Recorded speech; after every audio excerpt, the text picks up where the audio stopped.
Secret. It is written by Denise Brennan-Nelson and illustrated by Deborah Melman. My parents had planned an adventure one day. We loaded the car and went on our way. We sang Christmas carols to Grandma's delight, till we got to the city, all festive and bright. The sidewalks were packed, but we made our way through, and I climbed on Dad's shoulders to get the best view. A holiday parade was soon underway, with marching bands playing and floats on display.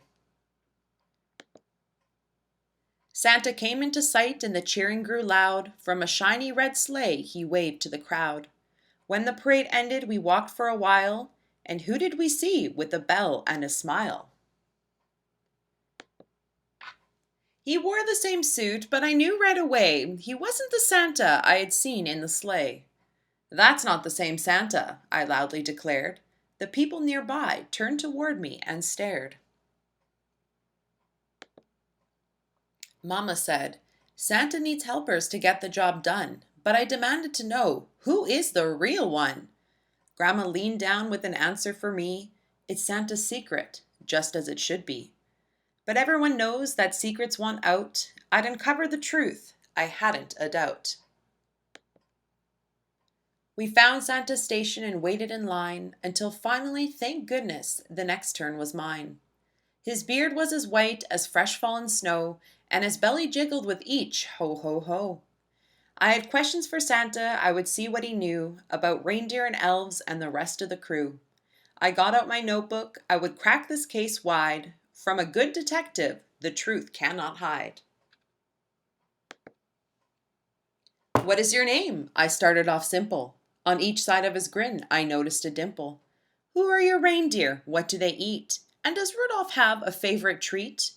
Do your reindeer sleep? Where do you live? Who helps you decide what presents to give?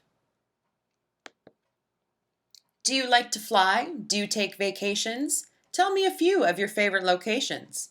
How big is your workshop and how many elves? Do they live with you or all by themselves?" Well, some of the elves live with me. I know there are a few who live in the village and commute to work. I had to be thorough to get to the truth. I recorded his answers like any great sleuth. I paused for a moment and looked into his eyes. This question would catch him by surprise. "Are you the one? Are you for real? Do you like being Santa? How does it feel?" Santa Claus chuckled, and his reply was a tug of his beard and a wink of his eye. Then he patted my head and had a question for me. "What is it you'd like beneath your tree?" I thought my investigation should persist, but I thanked him instead and gave him my list. We then settled into a warm coffee shop, hot cocoa for me with marshmallows on top.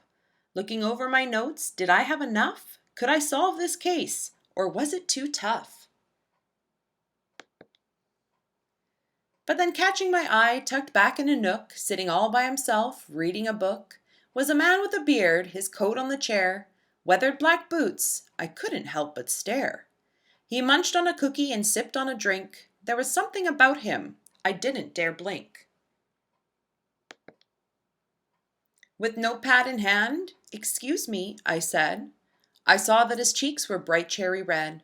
His smile stretched up and crinkled his eyes, and then without asking, to my surprise, he said, "Reindeer like barley and berries to eat, but carrots," he added, "are their favorite treat."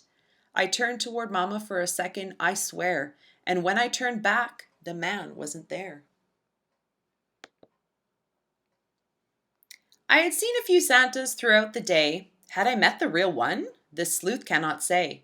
Grandma is right. It's as it should be. So I'll keep Santa's secret. It's safe with me.